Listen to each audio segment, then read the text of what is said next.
গল্পের শুরুতে আমরা সোফিয়া নামের একজন শার্ক রিচার্ডসকে দেখতে পাই। সে তার কিছু টিম মেম্বারকে নিয়ে সমুদ্রের মাঝখানে লিলিত নামের একটা শার্কের উপর রিচার্জ করতে এসেছে। সোফিয়া তার টিমের অন্যান্য সদস্যরা বেশ কয়েক মাস আগে থেকেই সেই শার্কের উপর নজর রাখছিল, আর সেই সঙ্গে অধীর আগ্রহে অপেক্ষা করতে থাকে কবে সেই শার্ক তাদের রাডারে ধরা দেবে আর সেখান থেকে স্যাম্পল কালেক্ট করে তার উপর রিচার্জ করবে। সোফিয়া তার টিম মেম্বারদের অপেক্ষার অবসান ঘটিয়ে কিছুক্ষণ পরে লিলিত তাদের রাডারে ধরা দেয়।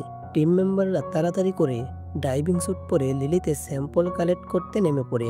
এরপর তারা যখন পানিতে নেমে পড়ে তখন লিলিতকে খোঁজার সময় তারা একটা মৃত তিমিকে পড়ে থাকতে দেখে। তিমিটা বাচ্চা হলেও আকারে অনেক বড়। সমুদ্রের ভেতরে একটা তিমি মরে পড়ে আছে, এটা তেমন অবাক করা কিছুই না, এরকম হয়েই থাকে। কিন্তু অবাক করার বিষয় হলো সেই তিমিটার অর্ধেকটা অংশ একেবারেই গায়েব হয়ে গেছে। তিমিটাকে দেখে মনে হচ্ছিল কোনো হিংস্র প্রাণী তাকে খেয়ে ফেলেছে। তারা যখন এসব নিয়ে চিন্তা করছিল তখন তাদের সামনে লিলিত চলে আসে। হঠাৎ করে লিলিত তাদের সামনে আসলে তারা সবাই বেশ ঘাবড়ে যায়, কেননা 3 মাস আগে যখন তারা লিলিতকে দেখেছিল তখন সে 2.5 মিটারের ছিল, কিন্তু এখন সে প্রায় 7 মিটারের চেয়েও বড় হয়ে গেছে। এর মানে হলো মাত্র 3 মাসেই সে 3 গুণ বড় হয়ে গেছে। লিলিতের এমন দ্রুত বেড়ে ওঠা দেখে সবাই ভীষণ অবাক হয়ে যায়। কিন্তু পানির ভেতরে থাকাকালীন অবস্থায় সোফিয়ার হাজব্যান্ড একটা বড় ভুল করে ফেলে। সে লিলিতের গ্রোথ দেখেও স্যাম্পল কালেক্ট করার জন্য তার শরীরে ইনজেকশন পুশ করে দেয়। এরপর কি হতে পারে বলুন তো? হ্যাঁ, যা ভাবছেন ঠিক তাই।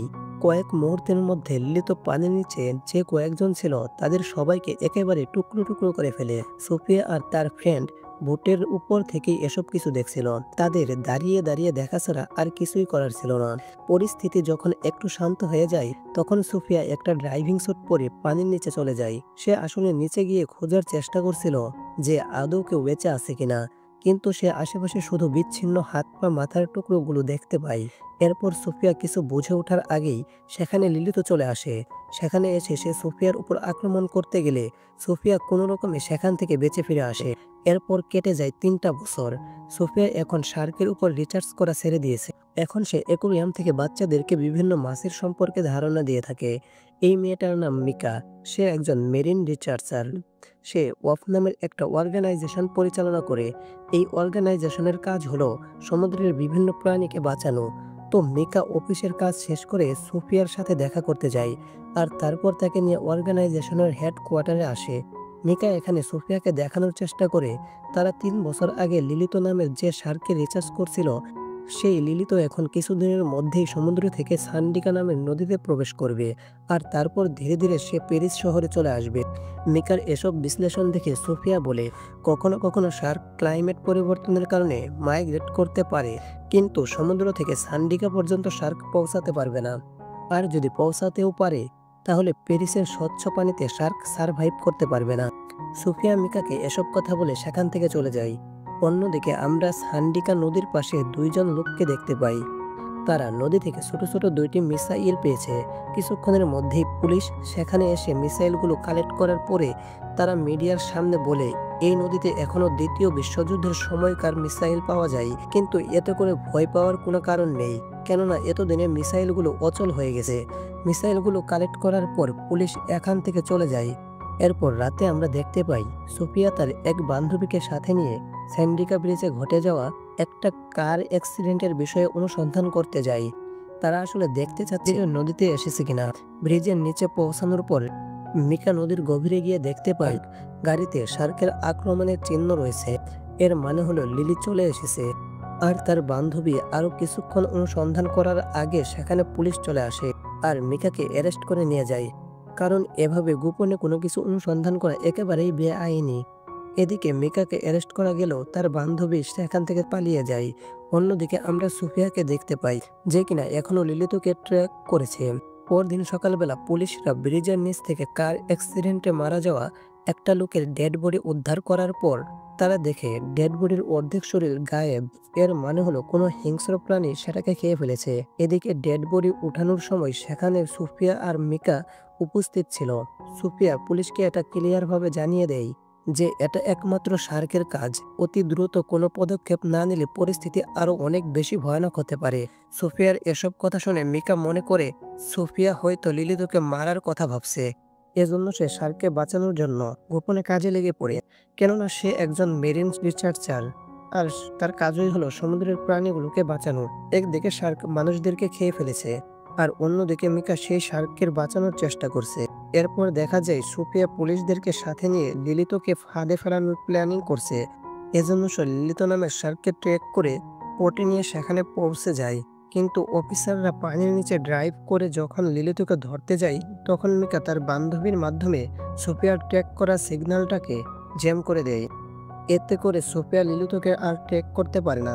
সুফিয়ার পুলিশ অফিসাররা আর কোনো উপায় না পেয়ে ব্যর্থ হয়ে সেখান থেকে চলে আসে। এদিকে সান্নিরকা নদীতে একটা বিশাল বড় শার্ক ঘোরাফেরা করছে। বিষয়টা অতিরিক্ত সিরিয়াসলি হওয়ায় অফিসাররা খবরটা মেয়রকে জানিয়ে দেয়। সবকিছু শুনে মেয়র বলে, যে কোনো মূল্যে ওই শার্কটাকে থামাতে হবে, কেননা খুব শীঘ্রই ওই সান্নিরকা নদীতে সাঁতার প্রতিযোগিতা হবে। আমি কোনোভাবে আয়োজনটাকে বাতিল করতে চাই না। মেয়র এসব কথা শুনে অফিসাররা লিড আটকানোর উপায় ভাবতে শুরু করে। অন্যদিকে আমরা মিকাকে দেখতে পাই। মিকা একটা সিক্রেট ভিডিও বানিয়ে শহরের যত মেরিন সেভিয়ার ছিল সবার কাছে ভিডিওটা পাঠিয়ে দেয়, যেখানে সে সবার উদ্দেশ্যে বলে, যেভাবে হোক লিলিতকে বাঁচাতে হবে, কেননা সরকার লিলিতকে মেরে ফেলার প্ল্যানিং করছে। আমাদেরকে আজ রাতে ক্যাট কমাসে উপস্থিত থাকতে হবে। ক্যাট কমাস আসলে কি, সেটা আমরা একটু পরেই জানতে পারবো। তো যাই হোক, মিকার এই প্ল্যান পুরোপুরিভাবে সাকসেসফুল হয়। কিন্তু প্ল্যানিং পুরোপুরি সাকসেসফুল হওয়ার আগেই মিকার এক বান্ধবী সব কথা পুলিশকে গিয়ে বলে দেয়।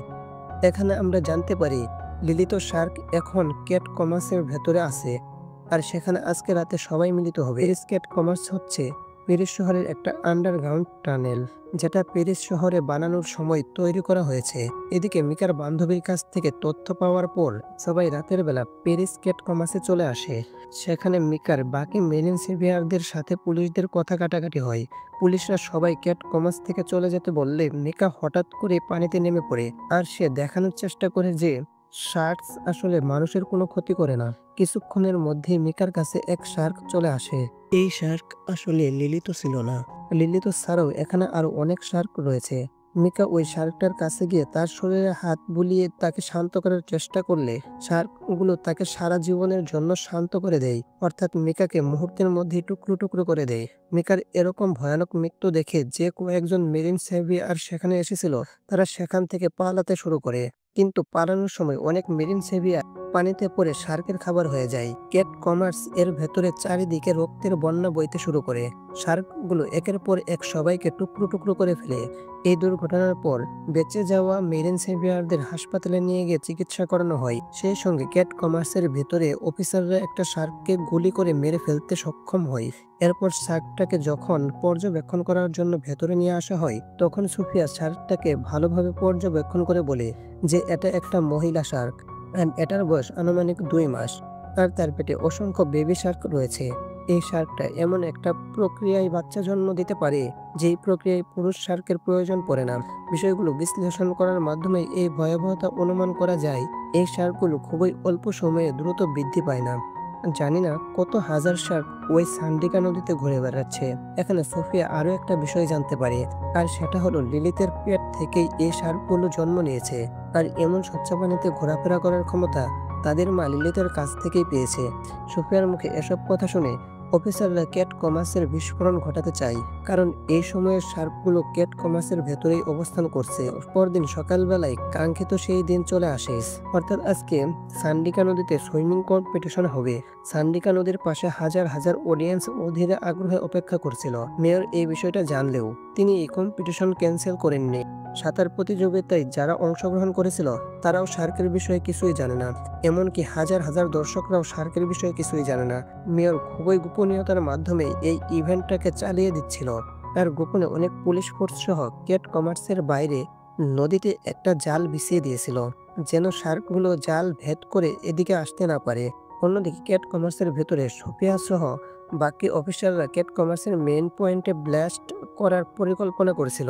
সবাই যার যার পজিশনে চলে যাওয়ার পর এডিএল নামের অফিসার টর্চ লাইট জ্বালিয়ে নেয়, কিন্তু তারা যা দেখে তাতে একেবারেই হতভম্ব হয়ে যায়। কেননা ওই নদীর ভেতরে হাজার হাজার বেবি শার্ক ঘোরাফেরা করছিল। শার্কগুলো বেবি শার্ক হলেও একজন মানুষকে নিমেষেই খেয়ে ফেলার মতো ক্ষমতা তাদের রয়েছে। এরপর তারা সবাই দ্রুত বোমাগুলো বিভিন্ন জায়গায় সেট করে দেয়। এরপর ক্যাট কমার্স থেকে বের হয়ে আসার চেষ্টা করলে তখন কিছু শার্ক তাদের বাকি টিম মেম্বারদের টুকরো টুকরো করে ফেলে। একের পর এক বেবি শার্ক তাদেরকে ছিঁড়ে ছিঁড়ে খেতে শুরু করে। এডিয়াল ও সোফিয়া শার্কের হাত থেকে বাঁচার জন্য ক্যাট কমার্সের ভেতর থেকে বের হয়ে আসার আগেই বোমা ব্লাস্ট করে দেয়। বিশাল এক বিস্ফোরণে ক্যাট কমার্সের দেয়ালগুলো ভেঙে তারা বের হয়ে আসে। এডিয়াল অনেক গুরুতর আহত হয়েছে। সোফিয়া তাকে কোনো রকমে বুটে উঠিয়ে দেওয়ার পর বেবি শার্কগুলো সম্পূর্ণভাবে মারা গিয়েছে কিনা সেগুলো দেখতে যায়, কিন্তু নদীর গভীরে যেতে গিয়ে সে সামনে লিলিতকে দেখতে পায়। লিলি সোফিয়াকে দেখতে না পারলেও এমনটা মনে হচ্ছিল যে লিলি তো তার বাচ্চার মৃত্যুতে প্রচন্ড রেগে আছে। তাই সে চোখের পলকে ক্যাট কমার্সের বাইরে যে জালটা ছিল সেটা ছেড়ে যেখানে সাঁতার প্রতিযোগিতা হচ্ছিল সেখানে চলে আসে। সবাই সাঁতার প্রতিযোগিতায় অংশগ্রহণ করছে। তারা তখনও কেউ জানে না কত বড় বিপদের সম্মুখীন তারা হতে চলছে। এরপর দেখা যায় লিলি সেখানে মুহূর্তের মধ্যে শত শত মানুষকে হত্যা করতে শুরু করেছে। চোখের পলকে শান্ত পরিবেশটা রণক্ষেত্র পরিণত হয়। প্রচন্ড ভয় ও আতঙ্কে সবাই এদিক ওদিক ছোটাছুটি শুরু করে। আর যারা পানিতে সাঁতার কাটছিল তাদের একের পর এক শার্ক ধরে ধরে টুকরো টুকরো করতে থাকে। ততক্ষণে অসংখ্য শার্ক সেখানে চলে এসেছে। মেয়রের নির্দেশে শার্কের হাত থেকে সবাইকে বাঁচানোর জন্য পুলিশ ফোর্স সেখানে রাইফেল থেকে গুলি ছাড়তে শুরু করে, কিন্তু এটাই তাদের সবচাইতে বড় ভুল ছিল। রাইফেলের গুলিগুলো নদীর গভীরে গিয়ে দ্বিতীয় বিশ্বযুদ্ধের যে মিসাইলগুলো ছিল সেই শত শত মিসাইল অ্যাক্টিভ হয়ে যায়। আর মুহূর্তের মধ্যে মিসাইলগুলো বিস্ফোরিত হয়ে পুরো প্যারিস শহরে সুনামি নেমে আসে। হাজার হাজার মানুষ মারা যায়। পুরো প্যারিস শহর ধ্বংসস্তূপে পরিণত হয়। গল্পের শেষে আমরা দেখতে পাই এডিয়াল আর সোফিয়া একটা ইমারতের উপরে বসে আছে। তারা দুজনেই ভীষণভাবে আহত হয়েছে। তাদের আশেপাশে শত শত শার্করা ঘোরাফেরা করছিল। আর ঠিক এমন একটা মুভমেন্টের সাথে সাথেই আমাদের আজকের গল্পটা এখানেই শেষ হয়ে যায়। তো বন্ধুরা, গল্পটা আপনাদের কাছে কেমন লেগেছে অবশ্যই কমেন্টে জানাবেন। আর চ্যানেলটি সাবস্ক্রাইব করে বেল আইকন বাটনটি বাজিয়ে দিবেন। ধন্যবাদ সবাইকে। ভালো থাকুন, সুস্থ থাকুন। দেখা হবে পরবর্তী ভিডিওতে।